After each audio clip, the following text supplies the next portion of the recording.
কখনো কোনো বাগানের কোনো বৃক্ষকে দেখেছেন যেখানে সুগন্ধি ফুল থাকে, রসালো ফল থাকে? তখন মন প্রফুল্ল হয়ে ওঠে, মন থেকে সেই বৃক্ষের প্রতি ভালোবাসা জন্মায়।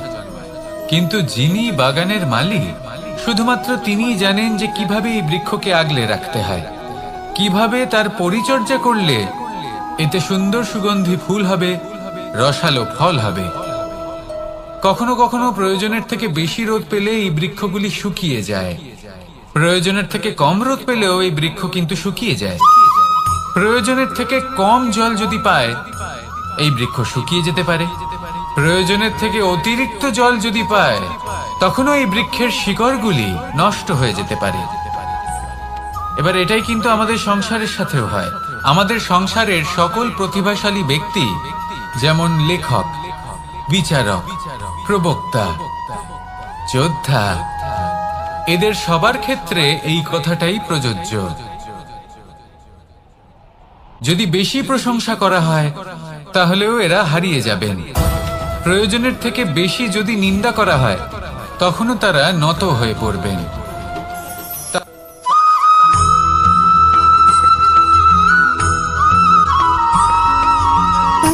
সুখ, দুঃখ এবং শক্তি, এই তিন হলো এই সংসারের ত্রিদেবের মতো। আমাদের জীবনে যা কিছু ঘটছে এই তিনটির ভিত্তির উপরেই হচ্ছে। আসলে এই সংসারের একটা নিয়ম আছে, যখনই আপনি কিছু লাভ করেন, এই সংসার আপনার পরীক্ষা নেয়। এটা জানার জন্য আপনার পরীক্ষা নেয় যে আপনি যা কিছুই লাভ করেছেন, আপনি কি আদৌ সেটার যোগ্য কিনা। ঠিক সেইভাবেই এই সুখ, দুঃখ এবং শক্তি আপনার পরীক্ষা নিয়ে থাকে। যখন সুখ আসে, তখন সে আপনার পরীক্ষা নেয় যে আপনার মধ্যে অহংবোধ জাগ্রত হয়নি তো। যদি অহংবোধ চলে আসে, তাহলে সুখ সেখানেই সঙ্গ ত্যাগ করে। দুঃখ আপনার ধৈর্যের পরীক্ষা নিতে থাকে, আর যদি আপনার মধ্যে ধৈর্য না থাকে, তাহলে এটা আপনাকে আরো বেশি দুঃখের গভীর অন্ধকারে ঠেলে দেবে। সেখানে শক্তি পরীক্ষা নেয় আপনার বিনম্রতার। যদি আপনি বিনম্র না হন, তাহলে হয় এই শক্তি আপনার সঙ্গ ত্যাগ করবে, নয় এই শক্তি বিনম্রতার অভাবে আপনার পতনের কারণ হতে পারে। এই সংসারে যে কোনো ব্যক্তি যিনি এই পরীক্ষায় উত্তীর্ণ হয়ে থাকেন, এই জীবনে তিনি সাফল্য লাভ করেন। আসুন আমার সাথে ভালোবেসে বলুন, রাধা রাধা।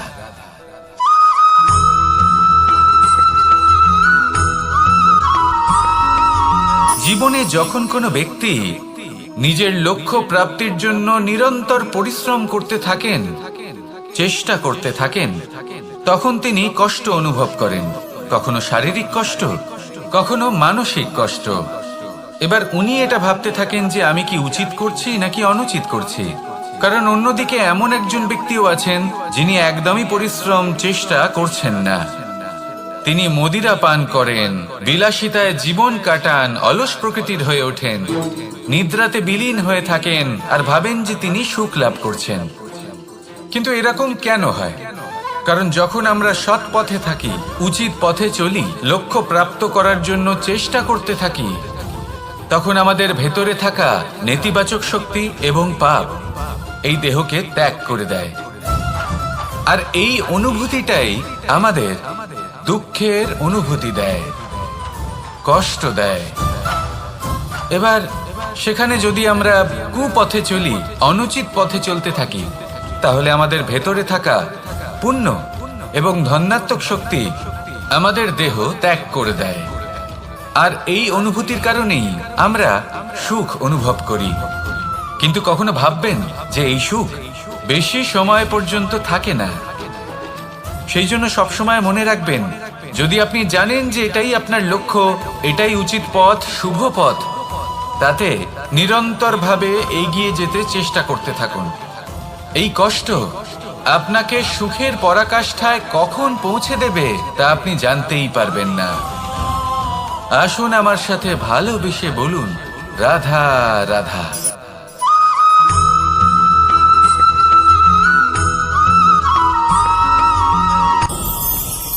ভয়ের সাথে আমরা সবাই পরিচিত, কষ্টও আমরা সবাই পেয়েছি।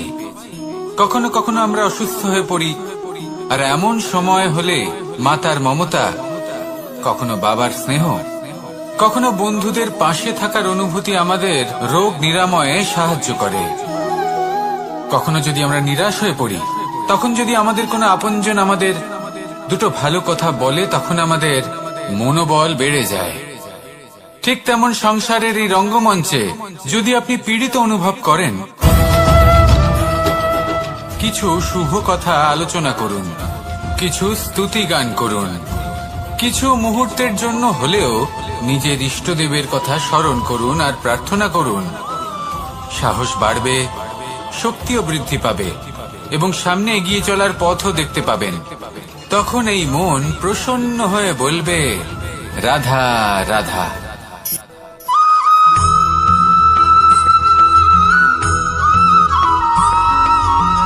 কথায় আছে যে এমন কোনো অক্ষর নেই যার দ্বারা কোনো মন্ত্র হয় না, এমন কোনো বনস্পতি নেই যা নিজেই একটা ঔষধি নয়, পৃথিবীর এমন কোনো ব্যক্তি নেই যার মধ্যে কোনো যোগ্যতা থাকে না।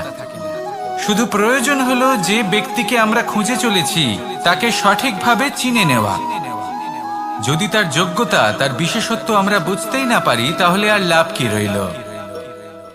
এই সংসারে এমন অনেক ব্যক্তি রয়েছেন যারা ছোট ছোট অসফলতার কারণে আপনাকে এটা বলে দেবে যে আপনি কোনো কাজের নন, আপনি হলেন মূর্খ, আপনি কিছুই করতে পারবেন না। এইসব কথায় কখনোই বিশ্বাস করবেন না, কারণ আপনি এবং প্রত্যেকটি জীব এই পরমাত্মা এবং এই প্রকৃতির সৃষ্টি, যা অত্যন্ত বিশেষ। যদি আপনাকে উদাহরণ দিই, তাহলে একদিকে আছে তরোয়াল, একটা বড় লম্বা তরোয়াল, যার দ্বারা যুদ্ধ করা যায়, জয়লাভ করা যায়। আর অন্যদিকে রয়েছে একটা ছোট্ট সূচ, কিন্তু যে কাজ একটা ছোট্ট সূচ করতে পারে তা একটা তরোয়াল দ্বারা সম্ভব নয়। এর অর্থ হলো এটাই যে প্রত্যেকটা রচনা অত্যন্ত অমূল্য এবং অত্যন্ত বিশেষ হয়।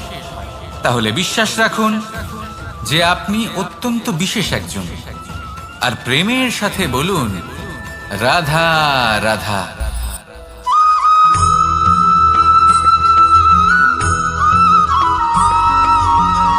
কেউ বলে জীবন খুব ক্ষণস্থায়ী, কেউ বলে জীবন হলো একটা সুন্দর স্বপ্নের মতো, আবার কেউ বলবে জীবন হলো এক কঠোর সত্য। কিন্তু জীবন আসলে কি? জীবন হলো আপনারই প্রতিবিম্ব, একটা দর্পণ। অর্থাৎ আপনি জীবনকে সেইভাবেই পাবেন যেরকম আপনি নিজেকে প্রতিপন্ন করবেন। যদি আপনি দর্পণের দিকে তাকিয়ে হাসেন, তাহলে আপনি সামনে হাসি মুখী দেখতে পাবেন। এবার যদি আপনি গম্ভীর হয়ে থাকেন, তাহলে আপনি একজন রুষ্ট ব্যক্তি দেখতে পাবেন। শেষে সবথেকে বেশি গুরুত্বপূর্ণ হলো আপনার চেষ্টা। আপনাকে সবসময় চেষ্টা করতে হবে যাতে আপনি নিজেকে প্রসন্ন এবং ইতিবাচক মনোভাবে রাখেন। এটা হলো আপনারই উত্তরদায়িত্ব, তাকে পালন করুন।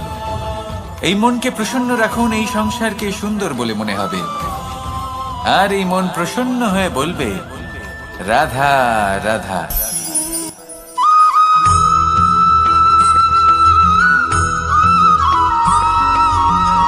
আপনি কখনো কোনো বাজকে নিজের বাসা বানাতে দেখেছেন?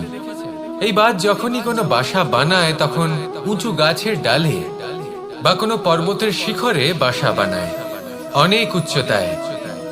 আর সেখানে তার সন্তানও জন্মগ্রহণ করে। যখন এই সন্তানেরা জন্মায়, তখন এই বাজ খুবই ভালোবেসে এবং খুব সাবধানে এদের পালন পোষণ করে। নিজের ঠোঁট দিয়ে তাদের ঠোঁটে খাবার পরিবেশন করে। কিন্তু যেই সেই সন্তানেরা হৃষ্টপুষ্ট হয়ে যায় এবং সেই কথা বাজ নিজে বুঝতে পেরে যায়, সেই বাজ নিজেই সেই বাসা ছিন্ন ভিন্ন করে দেয়। সেই সন্তান যাদের সবেমাত্র ডানা গজিয়েছে, কিভাবে উঠতে হয় তারা জানে না, সেই সন্তানগুলিকে উচ্চতা থেকে ঠেলে দেয়। সেই সন্তান প্রথমে ভয়ভীত হয়ে যায়। তারা সামনে মৃত্যুকে দেখতে পেয়ে ভয়ের কারণে তাদের ডানা ঝাপটাতে থাকে। আর সেই প্রক্রিয়াতেই সেই সন্তানগুলি উড়তে শুরু করে দেয়। এবার এই ঘটনায় আমরা কি শিক্ষা পেতে পারি? এটাই, যদি আপনি মাতা পিতা হন তাহলে নিজের সন্তানকে অবশ্যই স্নেহ করুন, কিন্তু তাদেরকে নিজের আঁচলের তলায় বেঁধে রাখবেন না। যদি আপনি চান আপনার সন্তান জীবনে উন্নতি করুক, তাহলে নিজের মুঠো থেকে তাদের স্বতন্ত্র করে দিন। এই সংসারে সংঘর্ষ করতে দিন। সেই সন্তান নিজেই বুঝতে পারবে যে জন্মের সময় পাওয়া ডানা কি করে ব্যবহার করতে হয়। আর আপনার চোখের সামনে আপনার সন্তান এই আকাশে উড়তে থাকবে। তাহলে আসুন আমার সাথে ভালোবেসে বলুন, রাধা রাধা।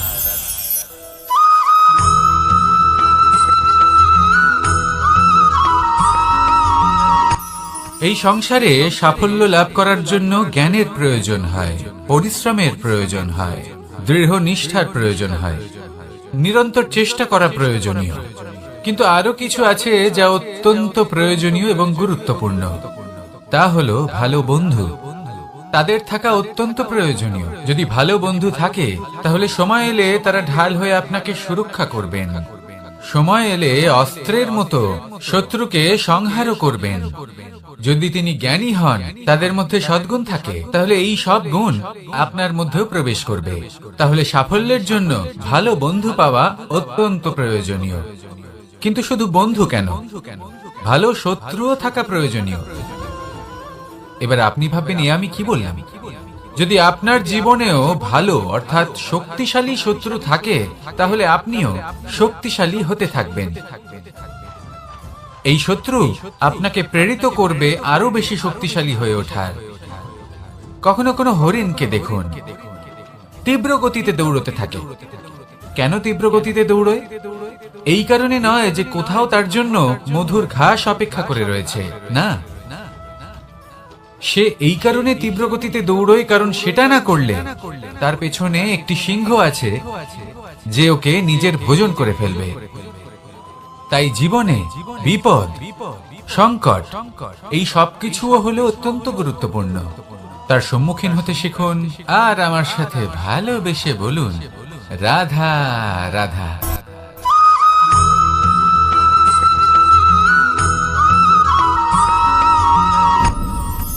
আপনি কি কখনো কোনো জলের ধারা দেখেছেন? তার সামনে যতই মাটি থাকুক না কেন, যতই কাদা থাকুক না কেন, যখন এই জলের ধারা বইতে আরম্ভ করে দেয়, তাহলে নিজের মনের, নিজের ভাবনার, নিজের জীবনের যত অনাবশ্যক তত্ত্ব আছে, অনুপযোগী অংশ রয়েছে, অর্থাৎ অপরিষ্কার অংশ রয়েছে, তা নিজে থেকেই নির্মল হয়ে উঠবে। আর যেরকম জলের ধারা কখনো থেমে থাকে না, সব সময় বয়ে চলে, সেইভাবে আপনিও কখনোই থামবেন না। সবসময় বয়ে চলুন, এগোতে থাকুন। পথে যদি অনেক বিপদ আসে, সমস্যা আসে, থামবেন না, তার উপর নিরন্তর প্রহার করুন, নিরন্তর প্রয়াস করুন আর অগ্রসর হন। আপনি ভেবে দেখুন, এই জলের ধারা কখনো থেমে থাকে না, সবসময় বয়ে চলে, বিপদের সম্মুখীন হয়ে তাকে সাথে বয়ে নিয়ে চলে।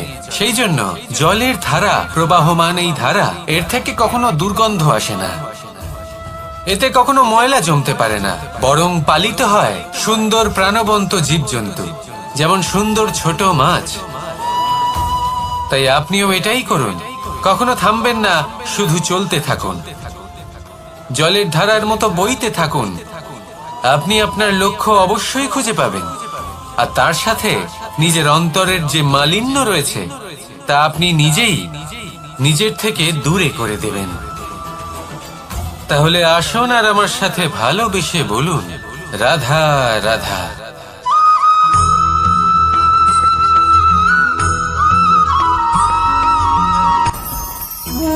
ভোজন। এবার ভোজন সংগ্রহ করার জন্য মানুষ কি না করেন, সব সময় চেষ্টা করতে থাকেন।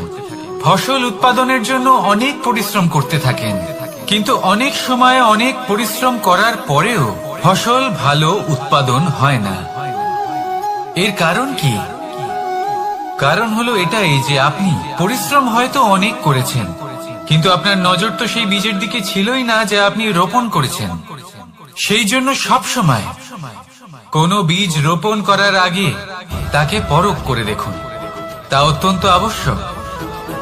আর সেইভাবেই যখনই কোনো কর্মের প্রশ্ন আসে, তাহলে সেখানে শুধুমাত্র পরিশ্রম যথেষ্ট নয়।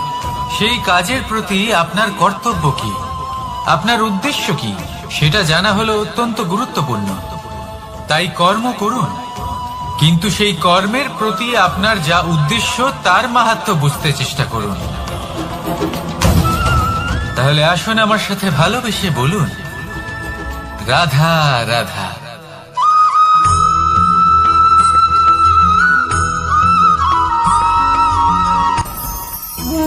ভোজন। এবার ভোজন সংগ্রহ করার জন্য মানুষ কি না করেন, সব সময় চেষ্টা করতে থাকেন।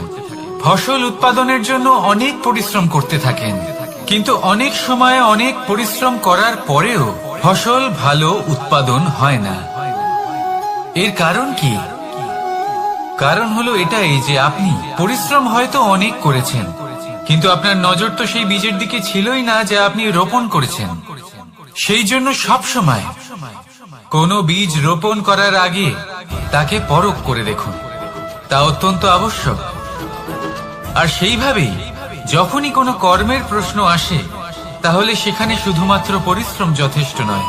সেই কাজের প্রতি আপনার কর্তব্য কি, আপনার উদ্দেশ্য কি, সেটা জানা হলো অত্যন্ত গুরুত্বপূর্ণ। তাই কর্ম করুন, কিন্তু সেই কর্মের প্রতি আপনার যা উদ্দেশ্য তার মাহাত্ম্য বুঝতে চেষ্টা করুন। তাহলে আসুন আমার সাথে ভালোবেসে বলুন, রাধা রাধা।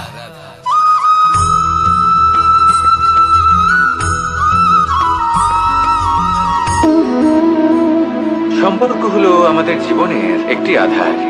কিছু সম্পর্ক এমন যা আমরা জন্মসূত্রে লাভ করি, যেমন পরিবার, মা, বাবা। কিছু সম্পর্ক আছে যা আমরা জীবনে অর্জন করে থাকি, তা সে প্রেমের হোক, স্নেহের হোক বা বন্ধুত্বের।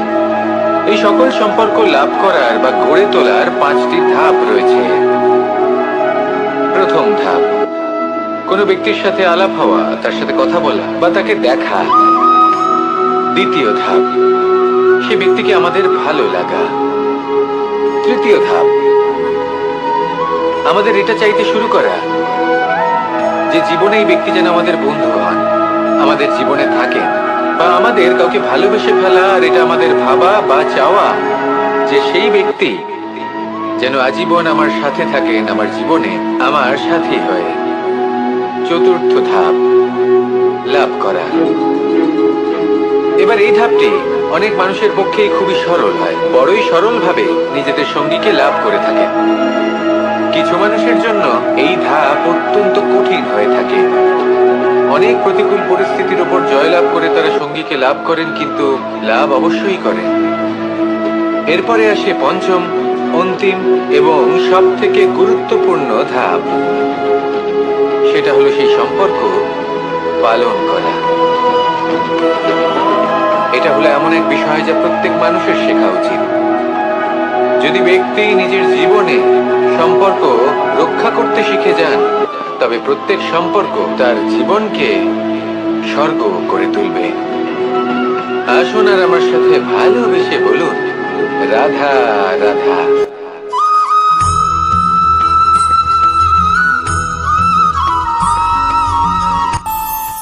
আমাদের মনে যখন কোনো প্রশ্ন ওঠে, কোনো দ্বন্দ্ব জাগে, তখন আমরা যাই আমাদের গুরুর কাছে, আমাদের আরাধ্যের কাছে গিয়ে জিজ্ঞেস করি। এইভাবেই একদিন আমি পৌঁছলাম আমার আরাধ্যের কাছে, আমার মহাদেবের কাছে, আর ওনাকে প্রশ্ন করলাম যে মহাদেব, জীবনে আনন্দ পাওয়ার, উৎসব পালনের, প্রেম ভাগ করে নেবার, জীবনকে উপভোগ করে নেওয়ার সর্বশ্রেষ্ঠ সময় কোনটা? মহাদেব হাসলেন আর উনি বললেন, জীবনে উৎসব পালনের সব থেকে শ্রেষ্ঠ দিন হলো মৃত্যুর ঠিক আগের দিনটা। প্রেম ভাগ করে নেওয়ার সব থেকে শ্রেষ্ঠ মুহূর্ত হলো মৃত্যুর ঠিক আগের মুহূর্ত। জীবনকে উপভোগ করে নেওয়ার সর্বশ্রেষ্ঠ প্রহর হলো মৃত্যুর 1 প্রহর পূর্বে। তখন আমি চমকে গেলাম। আমি বললাম, কিন্তু মহাদেব, মৃত্যু তো অনিশ্চিত, আমরা জানিও না কবে আমাদের মৃত্যু হবে।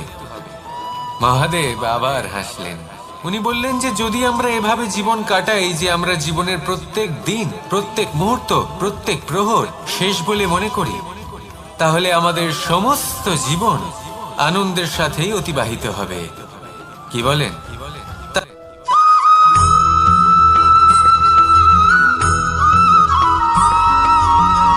এই সংসারে কোনো বস্তু হোক বা ব্যক্তি হোক, তার একার গুরুত্ব কিন্তু খুব বেশি নয়। একটা উদাহরণ হিসেবে বৃষ্টির ফোঁটাকে ভেবে দেখুন।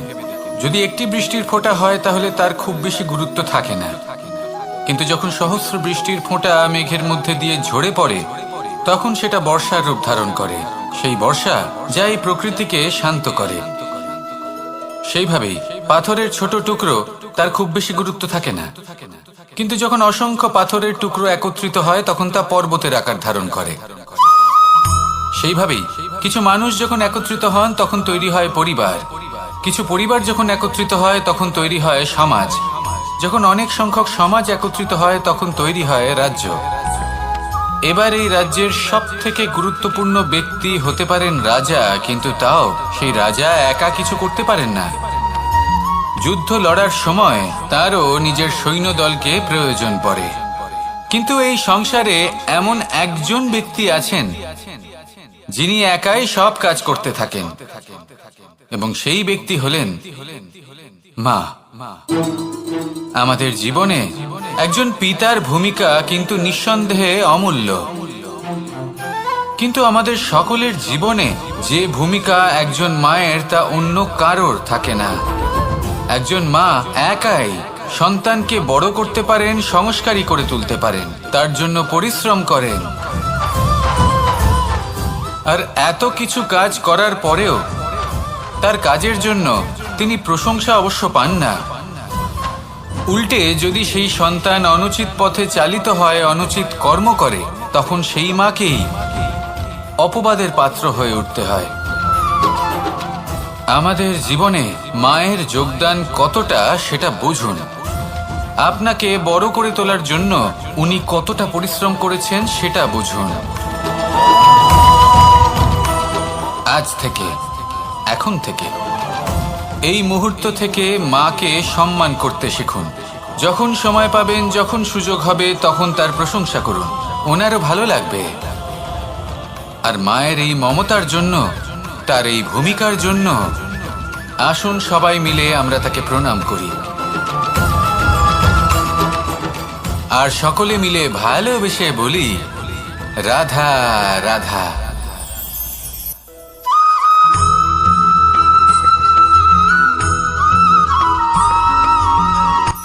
এই সংসারে সাফল্য লাভ করার জন্য জ্ঞানের প্রয়োজন হয়, পরিশ্রমের প্রয়োজন হয়, দৃঢ় নিষ্ঠার প্রয়োজন হয়, নিরন্তর চেষ্টা করা প্রয়োজনীয়।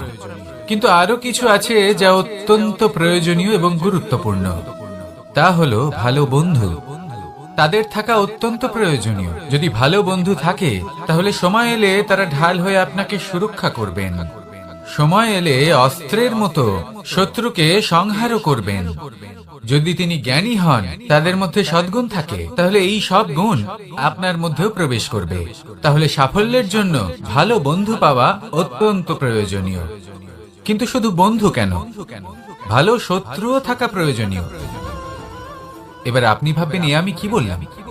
যদি আপনার জীবনেও ভালো অর্থাৎ শক্তিশালী শত্রু থাকে, তাহলে আপনিও শক্তিশালী হতে থাকবেন।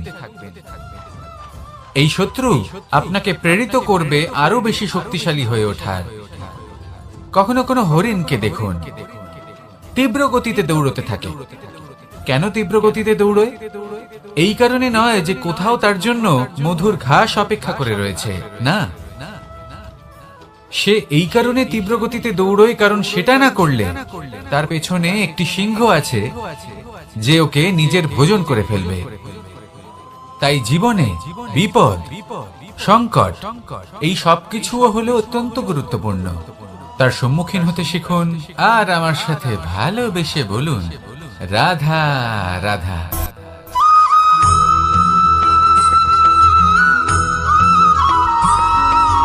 কথায় আছে, প্রত্যেক পুত্র তার পিতার প্রতিচ্ছবি হয়।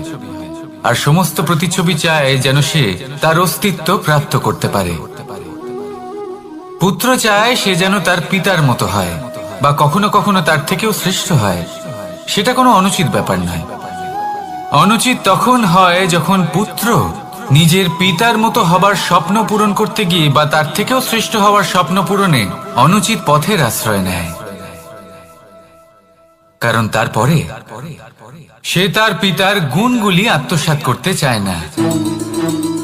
সে শুধুই এটা চায় যে সংসারের চোখে যেন আমি শ্রেষ্ঠ প্রমাণিত হই। এটা অনুচিত। সংসারে এমন অনেক মানুষ আছেন যারা এই কারণে শ্রেষ্ঠ হওয়ার চেষ্টা করেন যাতে তার পরিবারের তার পিতার সম্মান বৃদ্ধি পায়।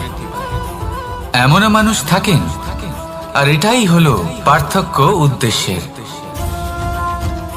মনে রাখবেন, যদি আপনার উদ্দেশ্য শুভ হয় তাহলে পথও শুভ হবে, যদি আপনার উদ্দেশ্য অশুভ হয় তাহলে পথও অশুভ হবে।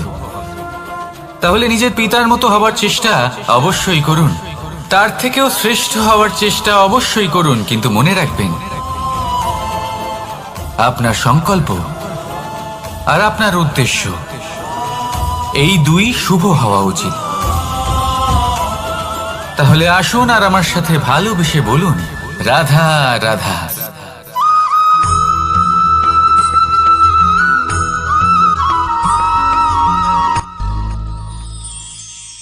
শিশিরের বিন্দু পাতার ওপর পড়ে আর তার গায়ে লেগে থাকে। পাতা তাকে শুষে নিতে পারে না, আর শেষ পর্যন্ত সে ঝরে পড়ে যায়। অন্যদিকে রয়েছে মেঘ এবং চাতক। এদের মধ্যে অনেক দূরত্ব থাকে। মেঘ থাকে আকাশে আর চাতক থাকে ধরিত্রীতে। কিন্তু যখন এই মেঘ থেকে বৃষ্টি ঝরে পড়ে, এই চাতক কিন্তু সেই জলই পান করে, নয়তো সে তৃষ্ণার্ত থেকে যায়। এবার অন্যদিকে দেখলাম শিশির বিন্দু আর পাতার এই সম্পর্ক। এরা খুব কাছাকাছি থাকে, ঘনিষ্ঠও থাকে। অন্যদিকে রয়েছে মেঘ এবং চাতকের সম্পর্ক, যাদের মধ্যে অনেক দূরত্ব থাকা সত্ত্বেও তারা খুব ঘনিষ্ঠ, তাই না? এই সারমর্ম খুব সরল। এই নৈকট্য, এই দূরত্ব, তা আপনার সম্পর্কে প্রভাব কিছুতেই ফেলতে পারে না। এই নৈকট্য, এই দূরত্ব, এইসব হলো শুধুমাত্র মনের ব্যাপার। কখনো আপনি অনুভব করেছেন আপনি কারোর থেকে অনেক অনেক দূরে আছেন, অনেক দূরে আছেন, তাও সেই ব্যক্তির প্রতি আপনি টান অনুভব করেন। সেখানে আপনি কারোর সাথে প্রত্যেক দিন অতিবাহিত করেন, সমস্ত জীবন অতিবাহিত করেন, সব থেকে বেশি সময় তার সাথে অতিবাহিত করেন, তাও তার প্রতি সেই টান অনুভব করেন না। এই সংকেত হলো মনের দূরত্বের। তাহলে মনের এই দূরত্ব দূর করুন আর আমার সাথে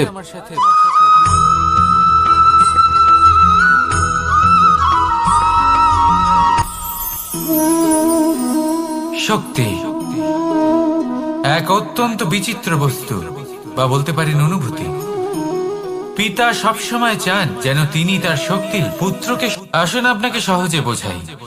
যদি আপনি সুপাত্র হন আর আপনাকে শক্তি দেওয়া হয়, তাহলে আপনি সেই শক্তির গুরুত্ব বুঝবেন, কোথায় সেই শক্তি প্রয়োগ করা উচিত সেটা বুঝবেন। আর এটা যেহেতু অর্জন করা শক্তি হবে, সেই শক্তির অপব্যবহার হবে না। কিন্তু যদি এই আপনি কুপাত্র হন আর যদি আপনাকে এই শক্তি দেওয়া হয়, তাহলে কি হবে? দেখতে গেলে এই শক্তি আপনি দান হিসেবে পেয়েছেন, তাই না আপনি এই শক্তির গুরুত্ব বুঝবেন আর না এর প্রয়োগ আপনি জানবেন। তার অপব্যবহার হওয়া সুনিশ্চিত। তাই যদি আপনি কোনো শক্তি অর্জন করতে চান, তাহলে আগে তার যোগ্য হয়ে উঠুন। পুত্র নয়, পাত্র হয়ে উঠুন। আর আমার সাথে ভালোবেসে বলুন, রাধা রাধা।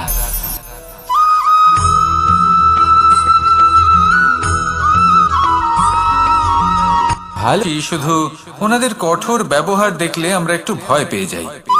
এবার ওনাদের এই কঠোর ব্যবহার আমাদের ভালো না লাগলেও অত্যন্ত আবশ্যক, কারণ মাতার থেকে আমরা যে শক্তি লাভ করি তা যেন নিয়ন্ত্রণ হারিয়ে বিধ্বংসী না হয়ে ওঠে। আমরা যেন কোনো কুপথে না চলে যাই, আমরা কখনো যেন দোষ না করে ফেলি। শুধু সেই জন্য পিতা এবং গুরু একটু কঠোর হয়ে ওঠেন, এবং ওনাদের এই কঠোর আচরণ ভবিষ্যতে গিয়ে আমরা অবশ্যই বুঝতে পারি জীবনে কিছু বছর আমরা এগিয়ে যাই আর তারপর আমরা বুঝতে পারি যে বাবা এবং গুরু আমাদের যথেষ্ট ভালোবাসতেন, কিন্তু ওনাদের ভালোবাসার বহিঃপ্রকাশ আলাদা। প্রয়োজনীয় হলো এটা দেখার, এটা বোঝার যে শুরু থেকে আমাদের প্রতি ওনাদের আচরণ কেমন ছিল। ওনাদের কঠোর হওয়ার পেছনে ওনাদের ভালোবাসাটা বোঝার চেষ্টা করুন, ওনাদের চিন্তাটা বোঝার চেষ্টা করুন, ওনাদের পথপ্রদর্শনের আড়ালে আপনার ভবিষ্যতের জন্য যে পরিকল্পনা ওনারা করেছেন সেটা বোঝার চেষ্টা করুন। তখন আপনারা বুঝতে পারবেন ওনাদের ভালোবাসাকে। আপনার মনের মধ্যে আপনা থেকেই ওনাদের প্রতি সম্মান জেগে উঠবে। নিজের পিতা এবং নিজের গুরু এই দুজনের প্রতি কৃতজ্ঞতা প্রকাশ করুন আর আমার সাথে ভালোবেসে বলুন, রাধা রাধা।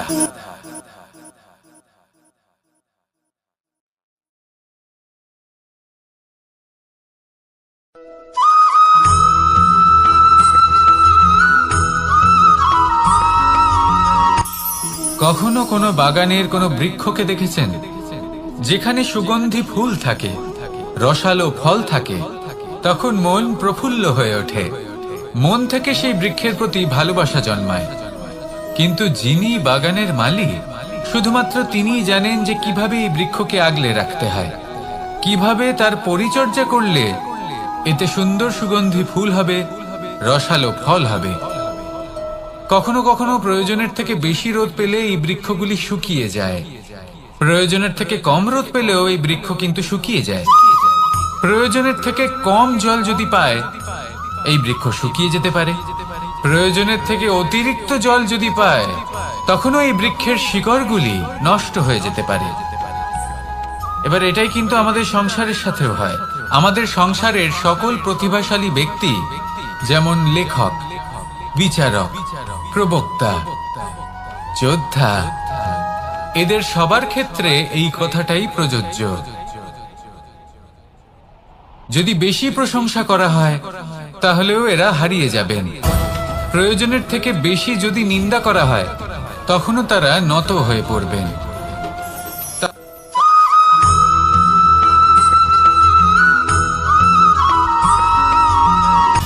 সময়, জীবন, কাল। দেখতে গেলে এই তিনটি শব্দ একটি শব্দেরই সমার্থক শব্দ মনে হয়, কিন্তু এই শব্দগুলির অর্থ কি সমান? কখনোই নয়। হ্যাঁ, এই সময় চলতে থাকে, জীবন চলতে থাকে, কালচক্র চলতে থাকে। এই সময় কেটে যায়, কিন্তু এই জীবন একে যাপন করতে হয়। কি বলেন? এই জীবনে কিছু করুন বা কিছু না করুন, জীবন এমনি কেটে যাবে, আপনি জানতেও পারবেন না। কিন্তু সেটা আমাদের উদ্দেশ্য নয়, একে যাপন করতে হবে। এই জীবনে প্রেরণা পেতে শিখুন, প্রেরণা দিতে শিখুন, আহ্বান গ্রহণ করতে শিখুন, আহ্বান জানাতে শিখুন, মহান কাজ করতে শিখুন, ধন্যাত্মক বোধ জাগিয়ে তুলুন। জীবন অতিবাহিত করার অর্থ কি তা আপনি শিখে যাবেন। কারণ সময় কেটে যায়, সমস্ত যুগ কেটে যায়, কিন্তু জীবনের রীতি জীবন কাটিয়ে দেওয়া নয়, জীবন যাপন করা। এই জীবন সম্পূর্ণরূপে অনুভব করতে হবে, নতুন পথ বানাতে হবে। এবারে যদি এই জীবন বাঁচার সময় একবার ভেবে দেখুন, যদি মনে প্রেম থাকে, সদ্ভাবনা থাকে, তাহলে কি হবে? এই জীবনকে বাঁচার অনুভূতিটাই অন্যরকম হয়ে যাবে, একটা আনন্দময় অনুভূতি লাভ করবেন। তাহলে এটাই করুন আর আমার সাথে ভালোবেসে বলুন, রাধা রাধা।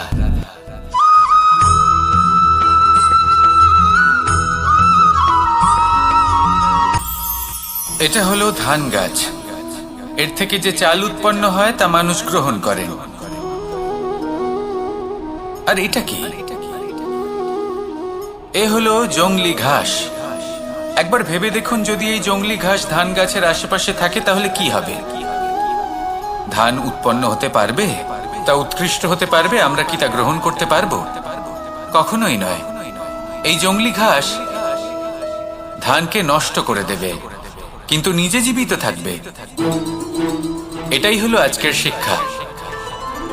এই সংসারে যদি আপনি নীতির পথে চলতে চান, উচিত কর্ম করতে চান, সংসারকে সেবা করতে চান, তাহলে জংলি ঘাসের মতো ব্যক্তিদের থেকে সবসময় দূরে থাকতে হবে। সেই ব্যক্তি যারা দুর্নীতি এবং মিথ্যা দ্বারা পরিপূর্ণ, যাদের ব্যবহার অশুভ, যাদের অনেক অশুভ গুণ রয়েছে, তারা সঠিক নয়।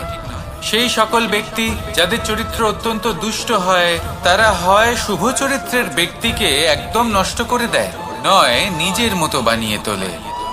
তাই যদি আপনি নীতির পথে চলতে চান, এই সংসারের জন্য শুভ কর্ম করতে চান, তাহলে সেই সঙ্গ লাভ করুন যে সঙ্গ জ্ঞানে পরিপূর্ণ, যাদের মধ্যে অনেক গুণ আছে, যাদের থেকে প্রতিদিন কিছু শিখতে পারবেন। এমন ব্যক্তির সাথে জীবন অতিবাহিত করুন, দুরাচারীদের থেকে দূরে থাকুন। তবেই এই মন প্রসন্ন হয়ে বলবে, রাধা রাধা।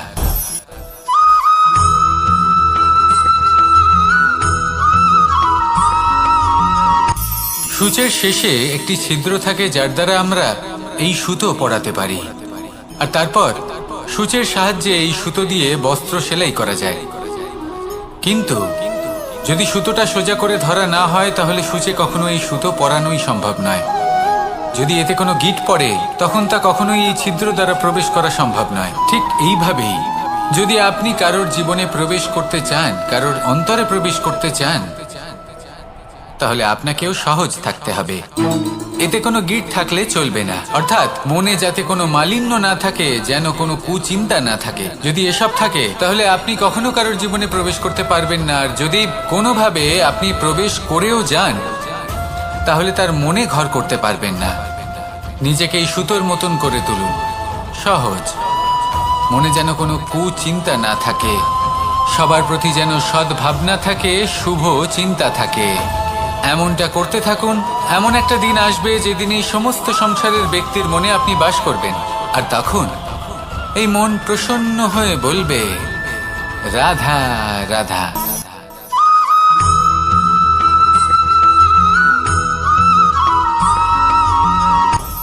আপনি কখনো পর্বতের শিখরে উঠেছেন?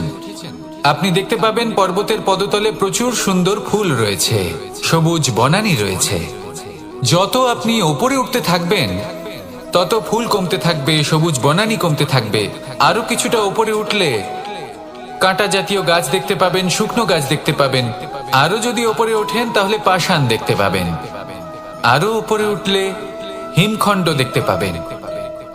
এই যে পর্বত, তা মনুষ্য জীবনের সব থেকে উত্তম উদাহরণ। মানুষ যখন সাফল্যের শিখরে পৌঁছতে চান, মহানুভবতার শিখরে পৌঁছতে চান, পথে যত আস্তে আস্তে উপরে উঠতে থাকেন, ততই ভৌতিক বস্তু তার থেকে বিচ্ছিন্ন হতে থাকে।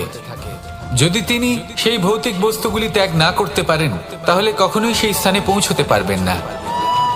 আর মানুষ যদি উচিত ত্যাগ করতে পারেন, পথে অগ্রসর হতে থাকেন, এগোতে থাকেন, তাহলে একদিন না একদিন তিনি মহানুভবতার, জ্ঞানের, সাফল্যের হিমের স্বাদ অবশ্যই লাভ করবেন। মনে রাখবেন, মানব জীবনে ত্যাগ হলো অত্যন্ত গুরুত্বপূর্ণ অংশ। আসুন আমার সাথে ভালোবেসে বলুন, রাধা রাধা।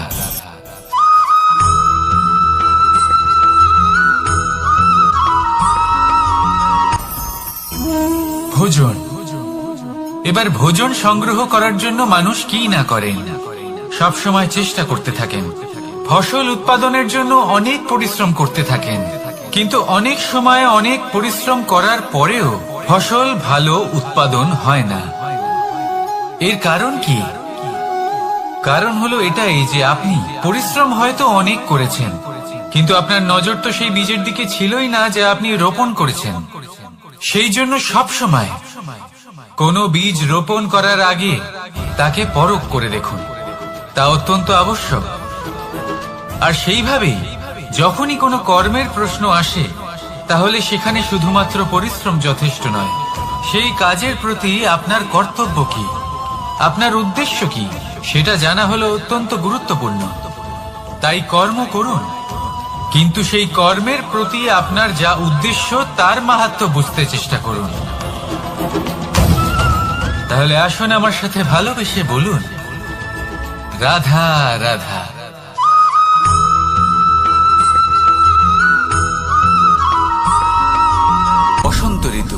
এই সময় মন আনন্দে ভরে থাকে। এমন মনে হয় যেন আমরা আকাশে বিচরণ করতে চলে যাই, কিন্তু সেটা তো সম্ভব নয়। সেই জন্য হয়তো আমরা ঘুড়ি ওড়াই, এই ঘুড়িকে নিজেদের প্রতিরূপ মনে করে। এবার অনেক মানুষ আছেন যারা ঘুড়ি ওড়ান, কিন্তু এই কর্মের সারমর্ম কি সেটা কজন বুঝতে পারেন? আপনি এটা মনে করুন যে আপনি হলেন সেই ঘুড়ি, আর এই সুতো যিনি ধরে রয়েছেন তিনি হলেন পরমাত্মা। আর এই সুতো যেখান থেকে শুরু হয় সেই লাটাই হলো আমাদের কর্মচক্র। এবার আপনি নিজেই অনুমান করুন যে এই উড়ান কার ওপর নির্ভরশীল? পরমাত্মার ওপর আর আপনার কর্মের ওপর। যদি পরমাত্মা আপনার হাত ধরে থাকেন, আপনার সাথে থাকেন, যদি আপনি শুভ কর্ম করতে থাকেন, আপনি এই আকাশে উড়তে থাকবেন। কিন্তু কোথাও কোথাও যদি পরমাত্মার সাথে এই বন্ধন ছিন্ন হয়, আপনার কর্মচক্র খারাপ হয়ে যায় বা থেমে যায়, তাহলে আপনার এই ঘুড়ি কেটে যাবে আর দূরে কোনো গাছের ডালে গিয়ে আটকে যাবে। তাই শুধুমাত্র ঘুড়ি ওড়াবেন না, তার থেকে শিখুন, পরমাত্মার সাহচর্যে থাকুন, সবসময় শুভ কর্ম করতে থাকুন আর সবসময় এই আকাশে উড়তে থাকুন। আসুন আর আমার সাথে ভালোবেসে বলুন, রাধা।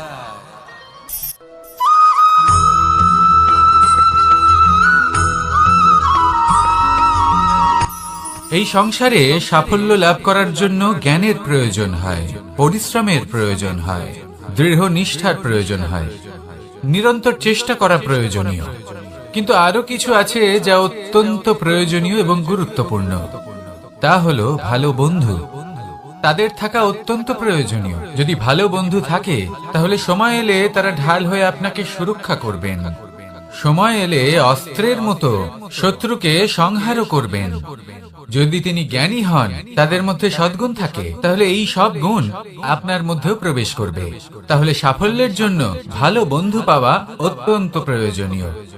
কিন্তু শুধু বন্ধু কেন, ভালো শত্রুও থাকা প্রয়োজনীয়। এবার আপনি ভাববেন, আমি কি বললাম? যদি আপনার জীবনেও ভালো অর্থাৎ শক্তিশালী শত্রু থাকে, তাহলে আপনিও শক্তিশালী হতে থাকবেন। এই শত্রু আপনাকে প্রেরিত করবে আরো বেশি শক্তিশালী হয়ে ওঠার। কখনো কোনো হরিণকে দেখুন, তীব্র গতিতে দৌড়তে থাকে। কেন তীব্র গতিতে দৌড়য়? এই কারণে নয় যে কোথাও তার জন্য মধুর ঘাস অপেক্ষা করে রয়েছে, না। সে এই কারণে তীব্র গতিতে দৌড়য় কারণ সেটা না করলে তার পেছনে একটি সিংহ আছে যে ওকে নিজের ভোজন করে ফেলবে। তাই জীবনে বিপদ, সংকট, এই সবকিছুও হলো অত্যন্ত গুরুত্বপূর্ণ। তার সম্মুখীন হতে শিখুন আর আমার সাথে ভালোবেসে বলুন, রাধা রাধা।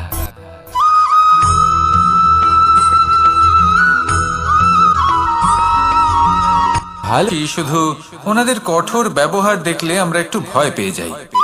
এবার ওনাদের এই কঠোর ব্যবহার আমাদের ভালো না লাগলেও অত্যন্ত আবশ্যক, কারণ মাতার থেকে আমরা যে শক্তি লাভ করি তা যেন নিয়ন্ত্রণ হারিয়ে বিধ্বংসী না হয়ে ওঠে। আমরা যেন কোনো কুপথে না চলে যাই, আমরা কখনো যেন দোষ না করে ফেলি। শুধু সেই জন্য পিতা এবং গুরু একটু কঠোর হয়ে ওঠেন, এবং ওনাদের এই কঠোর আচরণ ভবিষ্যতে গিয়ে আমরা অবশ্যই বুঝতে পারি। জীবনে কিছু বছর আমরা এগিয়ে যাই আর তারপর আমরা বুঝতে পারি যে বাবা এবং গুরু আমাদের যথেষ্ট ভালোবাসতেন, কিন্তু ওনাদের ভালোবাসার বহিঃপ্রকাশ আলাদা। প্রয়োজনীয় হলো এটা দেখার, এটা বোঝার যে শুরু থেকে আমাদের প্রতি ওনাদের আচরণ কেমন ছিল।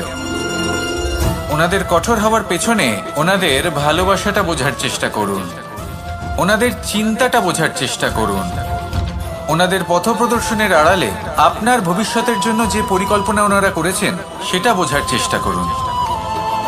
তখন আপনারা বুঝতে পারবেন ওনাদের ভালোবাসাকে। আপনার মনের মধ্যে আপনা থেকেই ওনাদের প্রতি সম্মান জেগে উঠবে। নিজের পিতা এবং নিজের গুরু এই দুজনের প্রতি কৃতজ্ঞতা প্রকাশ করুন আর আমার সাথে ভালোবেসে বলুন, রাধা রাধা।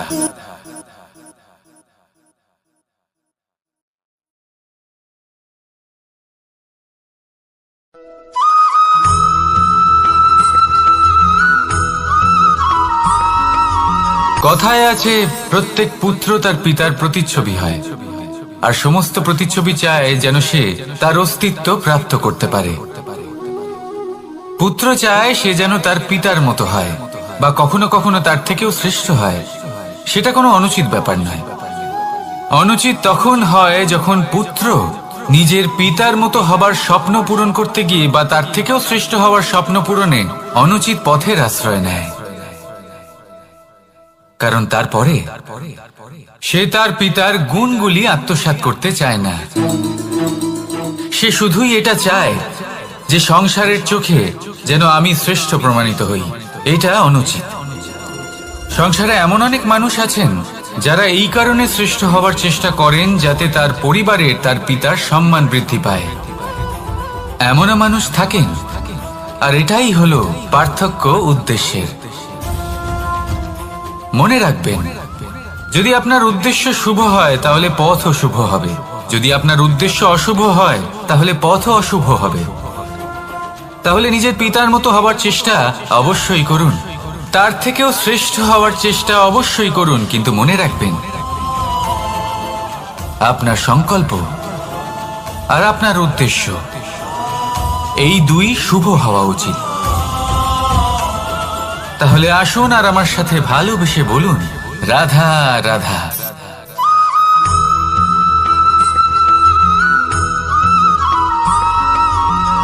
আপনি কখনো কোনো বাজকে নিজের বাসা বানাতে দেখেছেন? এই বাজ যখনই কোনো বাসা বানায় তখন উঁচু গাছের ডালে বা কোনো পর্বতের শিখরে বাসা বানায়, অনেক উচ্চতায়, আর সেখানে তার সন্তানও জন্মগ্রহণ করে। যখন এই সন্তানেরা জন্মায় তখন এই বাজ খুবই ভালোবেসে এবং খুব সাবধানে এদের পালন পোষণ করে। নিজের ঠোঁট দিয়ে তাদের ঠোঁটে খাবার পরিবেশন করে। কিন্তু যেই সেই সন্তানেরা হৃষ্টপুষ্ট হয়ে যায় এবং সেই কথা বাজ নিজে বুঝতে পেরে যায়, সেই বাজ নিজেই সেই বাসা ছিন্ন ভিন্ন করে দেয়। সেই সন্তান যাদের সবেমাত্র ডানা গজিয়েছে, কিভাবে উঠতে হয় তারা জানে না, সেই সন্তানগুলিকে উচ্চতা থেকে ঠেলে দেয়। সেই সন্তান প্রথমে ভয়ভীত হয়ে যায়। তারা সামনে মৃত্যুকে দেখতে পেয়ে ভয়ের কারণে তাদের ডানা ঝাপটাতে থাকে, আর সেই প্রক্রিয়াতেই সেই সন্তানগুলি উড়তে শুরু করে দেয়। এবার এই ঘটনায় আমরা কি শিক্ষা পেতে পারি? এটাই, যদি আপনি মাতা পিতা হন তাহলে নিজের সন্তানকে অবশ্যই স্নেহ করুন, কিন্তু তাদেরকে নিজের আঁচলের তলায় বেঁধে রাখবেন না। যদি আপনি চান আপনার সন্তান জীবনে উন্নতি করুক, তাহলে নিজের মুঠো থেকে তাদের স্বতন্ত্র করে দিন। এই সংসারে সংঘর্ষ করতে দিন। সেই সন্তান নিজেই বুঝতে পারবে যে জন্মের সময় পাওয়া ডানা কি করে ব্যবহার করতে হয়। আর আপনার চোখের সামনে আপনার সন্তান এই আকাশে উড়তে থাকবে। তাহলে আসুন আমার সাথে ভালোবেসে বলুন, রাধা রাধা।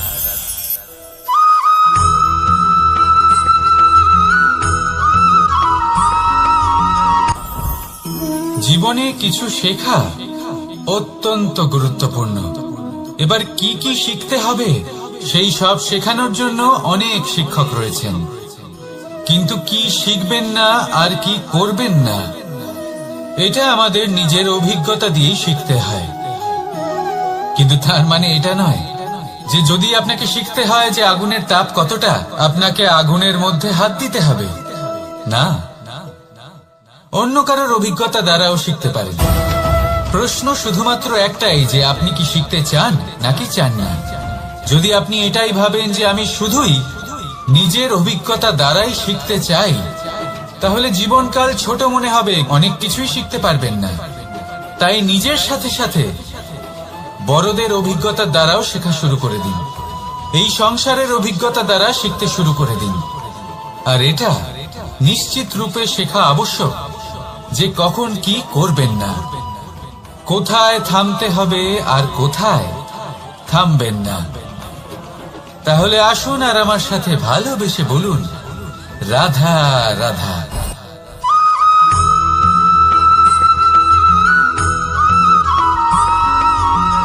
এই সংসারে সব থেকে বেশি কোমল বস্তু হলো রেশম। এই রেশম এতটাই কোমল হয় যে এর পুরো একটা থান শুধুমাত্র একটা হাতে ধরা সম্ভব। কখনো ভেবে দেখেছেন এই রেশম কিভাবে হয়? একটি কীট তার লালার দ্বারা উৎপন্ন হয়। এই কীট সেই রেশমকে পাক দিতে থাকে, পাক দিতেই থাকে আর আস্তে আস্তে তার মধ্যেই জড়িয়ে পড়ে। শেষে ওর এই সুন্দর অমূল্য সৃষ্টি রেশমের এই সুতো তার নির্মাণ কার্য পূর্ণ হয়, কিন্তু তাতেই ও নিজে বন্দী হয়ে যায়। নিজেরই মায়াজালের এই বন্দী গৃহে নিজেই ফেঁসে যায়। এবার এই সুতোকে ব্যবহারযোগ্য করে তোলার জন্য এই কীটগুলিকে এই কবচের সাথেই ফুটন্ত জলে ফেলে দেওয়া হয়। এই সংসারে যদি আমাদের স্বপ্ন এই সংসারের দুঃখ হরণ করার জন্য, এই সংসারে সুখ বিতরণ করার জন্য হয়, তবেই আমাদের প্রগতি সম্ভব। যদি আমাদের এই স্বপ্ন শুধুই আমাদের এবং আমাদের স্বার্থ সিদ্ধির জন্য হয়, তাহলে এই স্বপ্ন আমাদের অন্ধ করে দেবে, আমাদের অন্ধকারের পথে নিয়ে যাবে, আর আমরাও সেই কীটের মতো হয়ে যাব। নিজেদেরই মায়াজালে আমরা নিজেই ফেঁসে যাব, আর শেষে আমরা যদি কিছু লাভ করি তা হবে একাকিত্ব, অন্ধকারময় মৃত্যু। তাই স্বপ্ন অবশ্যই দেখুন, কিন্তু এমন ভাবে স্বপ্ন দেখবেন না যে তার এই বন্দিগৃহে আপনি নিজেই ফেঁসে গেলেন। স্বপ্ন দেখুন পরোপকারে।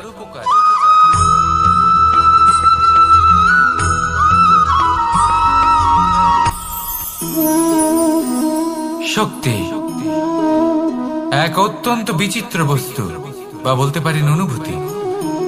পিতা সবসময় চান যেন তিনি তার শক্তি পুত্রকে। আসুন আপনাকে সহজে বোঝাই। যদি আপনি সুপাত্র হন আর আপনাকে শক্তি দেওয়া হয়, তাহলে আপনি সেই শক্তির গুরুত্ব বুঝবেন, কোথায় সেই শক্তি প্রয়োগ করা উচিত সেটা বুঝবেন। আর এটা যেহেতু অর্জন করা শক্তি হবে, সেই শক্তির অপব্যবহার হবে না। কিন্তু যদি এই আপনি কুপাত্র হন আর যদি আপনাকে এই শক্তি দেওয়া হয়, তাহলে কি হবে? দেখতে গেলে এই শক্তি আপনি দান হিসেবে পেয়েছেন, তাই না আপনি এই শক্তির গুরুত্ব বুঝবেন আর না এর প্রয়োগ আপনি জানবেন। তার অপব্যবহার হওয়া সুনিশ্চিত।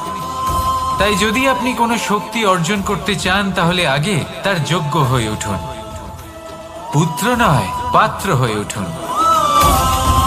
আর আমার সাথে ভালোবেসে বলুন, রাধা রাধা।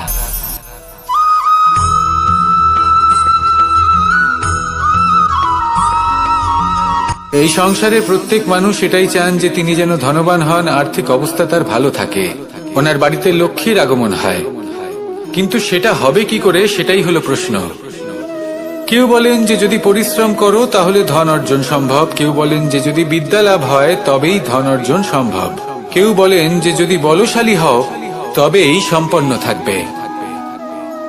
ভালো কথা, যদি তাই হয়ে থাকে, তবে দিনমজুর সারা দিন পরিশ্রম করেন, তিনি কেন ধনী হন না? অনেকজন বিদ্বান মানুষ আছেন এই সংসারে, তারা কেন ধনবান হন না? অনেক সংখ্যক বলশালী ব্যক্তি আছেন, তাদের কাছে ধন নেই কেন? তাদের কেন ধনের অভাব হয়? আবার এমনও কিছু মানুষ আছেন যারা পরিশ্রম করেন, তারা দিনমজুর, কিন্তু তারা ধন অর্জন করতে পারেন। কিছু বিদ্বান ব্যক্তি আছেন যাদের কাছে অধিক মাত্রায় ধন রয়েছে, কয়েকজন বলশালী ব্যক্তি রয়েছেন যাদের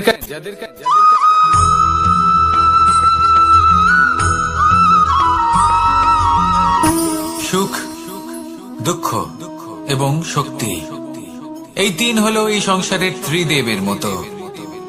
আমাদের জীবনে যা কিছু ঘটছে এই তিনটির ভিত্তির উপরেই হচ্ছে। আসলে এই সংসারের একটা নিয়ম আছে, যখনই আপনি কিছু লাভ করেন, এই সংসার আপনার পরীক্ষা নেয়। এটা জানার জন্য আপনার পরীক্ষা নেয় যে আপনি যা কিছুই লাভ করেছেন, আপনি কি আদৌ সেটার যোগ্য কিনা।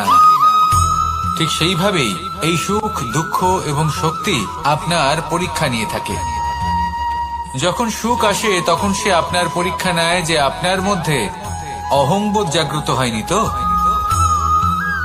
যদি অহংবোধ চলে আসে তাহলে সুখ সেখানেই সঙ্গ ত্যাগ করে। দুঃখ আপনার ধৈর্যের পরীক্ষা নিতে থাকে, আর যদি আপনার মধ্যে ধৈর্য না থাকে তাহলে এটা আপনাকে আরো বেশি দুঃখের গভীর অন্ধকারে ঠেলে দেবে। সেখানে শক্তি পরীক্ষা নেয় আপনার বিনম্রতার। যদি আপনি বিনম্র না হন তাহলে হয় এই শক্তি আপনার সঙ্গ ত্যাগ করবে, নয় এই শক্তি বিনম্রতার অভাবে আপনার পতনের কারণ হতে পারে। এই সংসারে যে কোনো ব্যক্তি যিনি এই পরীক্ষায় উত্তীর্ণ হয়ে থাকেন, এই জীবনে তিনি সাফল্য লাভ করেন।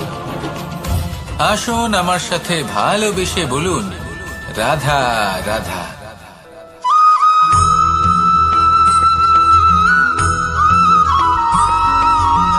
পঞ্চতত্ত্বের মধ্যে দ্বিতীয় তত্ত্ব হল ধরণী, ভূমি, যাকে আমরা ধরণী মাতা বলি।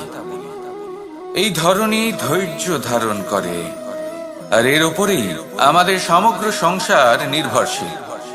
কারণ এই ভূমি সহ্য ক্ষমতা রাখে, এর সহ্য ক্ষমতা হলো অপরিসীম। সন্তান যতই আঘাত প্রদান করুক না কেন, প্রেম পূর্বক সহ্য করে, আর তার বদলে অমূল্য রত্ন প্রদান করে। সন্তান যদি হাল চালায় তাহলে তার বদলে তাকে অন্ন প্রদান করে। এটাই হলো ধরণী। এবার এর থেকে আমরা কি শিক্ষা পেতে পারি? এটাই যে কারোর জন্য কিছু করা বা কাউকে কিছু দেওয়া মনে কোনো কামনা ছাড়াই। আর এই কথাটা বুঝে যান, যদি কারোর জন্য কামনা না রেখে বা কোনো পাওয়ার আশা না রেখে কারোর জন্য কিছু করেন বা কারোকে কিছু দেন, যদি এটা আপনি শিখতে পারেন তবে আপনি ভালোবাসতে শিখে গেছেন। আর সেই জন্যই এই ধরিত্রীকে মাতা বলা হয়। কারণ মাতা শুধু উনি নন যিনি গর্ভে সন্তানকে ধারণ করেন, মাতা তো উনিও যিনি জীবন বাঁচতে শেখান, যিনি জীবন বাঁচার উদাহরণ প্রদান করেন।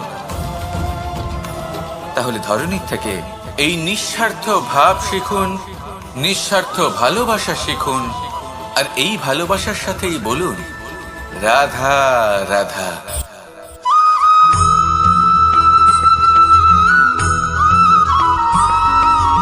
মানুষ জন্মগ্রহণ করে, তার সাথে ভয়েরও জন্ম হয়। ছোটবেলা থেকেই আমাদের মনে কোনো না কোনো প্রকারের ভয় থেকেই যায়। কেউ এই বিষয়ে ভয় পায় যে তার কোনো বস্তু তার থেকে দূরে চলে যাবে, কেউ এই বিষয়ে ভয় পায় যে আমি নিজেকে হারিয়ে ফেলব, কেউ এই ভেবে ভয় পায় যে আমার প্রিয়জনেরা তারা যেন আমার থেকে দূরে না চলে যায়, কেউ এই ভেবে ভয় পায় যে আমরা যেন পথ না হারিয়ে ফেলি, আদি ইত্যাদি। কিন্তু সত্যি কথা বলতে ভেবে দেখুন, এই ভয় বাস্তবে কি? শুধুই একটা মনস্থিতি, আর কিছুই নয়। যা কিছু আপনি জীবনে পেয়েছেন তা একদিন আপনাকে হারাতে হবে। এই জীবন হলো আপনারই, কিন্তু তাও একদিন সমাপ্ত হবে। তাই ভয় পেয়ে কি লাভ? এই ভয় শুধু আপনাকে জীবন যাপন করা থেকে বাধা দিচ্ছে, আর কিচ্ছু নয়। পথ হারিয়ে ফেললেই বুঝতে পারবেন যে নতুন পথ কিভাবে বানাতে হয়। কিছু মানুষকে জীবন থেকে হারালে তবেই আপনি বুঝবেন যে আপনার আপনজনকে। এই ভয়ের কারণে ভীত হয়ে থাকবেন না। এই তারা নক্ষত্র অন্ধকারের অভাবে গুরুত্ব হারায়। শিবকেও মহাদেব হবার জন্য বিষপান করতে হয়েছিল। প্রত্যেক পরিস্থিতি, প্রত্যেক সাফল্য আপনার পরীক্ষা নেবে, তাতে উত্তীর্ণ হওয়া হলো আপনার কর্ম। যখনই আপনি ভয় পাবেন বা সংকটের সম্মুখীন হবেন, তখন সাহসের সাথে তার সম্মুখীন হন। মনে রাখবেন, যে সম্মুখীন হতে জানে সাফল্য তার সাথে সবসময় থাকে। আসুন আর আমার সাথে ভালোবেসে বলুন, রাধা রাধা।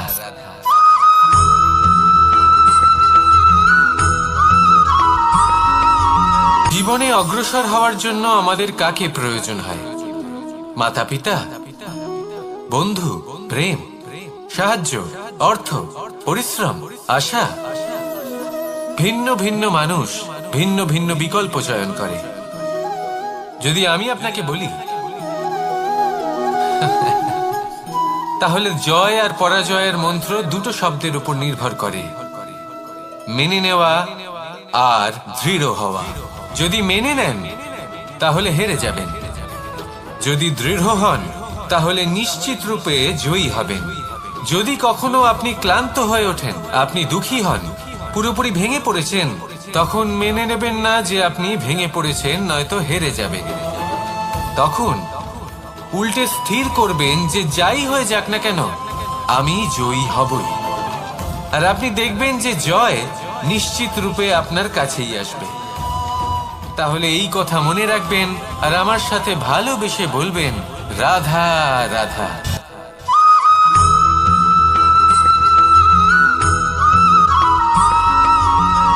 এই সংসারে কোনো বস্তু হোক বা ব্যক্তি হোক, তার একার গুরুত্ব কিন্তু খুব বেশি নয়।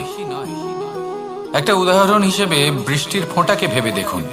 যদি একটি বৃষ্টির ফোঁটা হয় তাহলে তার খুব বেশি গুরুত্ব থাকে না, কিন্তু যখন সহস্র বৃষ্টির ফোঁটা মেঘের মধ্যে দিয়ে ঝরে পড়ে, তখন সেটা বর্ষার রূপ ধারণ করে। সেই বর্ষা যাই প্রকৃতিকে শান্ত করে।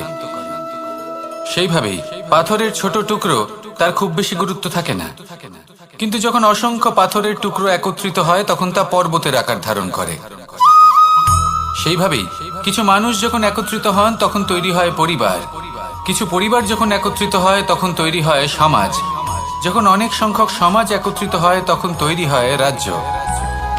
এবার এই রাজ্যের সব থেকে গুরুত্বপূর্ণ ব্যক্তি হতে পারেন রাজা, কিন্তু তাও সেই রাজা একা কিছু করতে পারেন না। যুদ্ধ লড়ার সময় তারও নিজের সৈন্যদলকে প্রয়োজন পড়ে।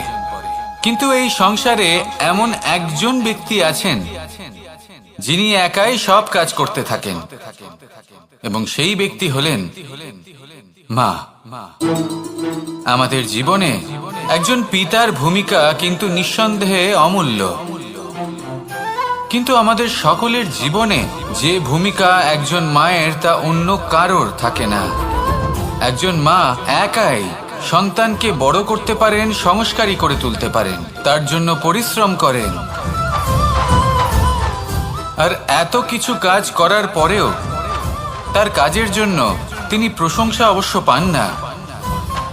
উল্টে যদি সেই সন্তান অনুচিত পথে চালিত হয়, অনুচিত কর্ম করে, তখন সেই মাকেই অপবাদের পাত্র হয়ে উঠতে হয়। আমাদের জীবনে মায়ের যোগদান কতটা সেটা বুঝুন। আপনাকে বড় করে তোলার জন্য উনি কতটা পরিশ্রম করেছেন সেটা বুঝুন।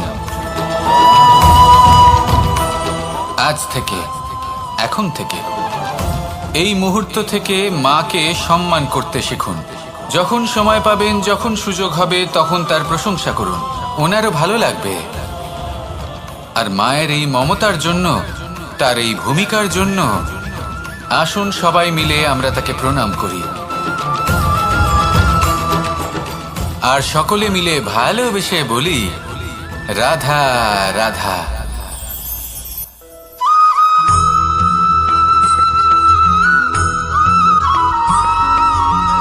এই সংসারের সব থেকে গুরুত্বপূর্ণ তত্ত্ব কোনটা?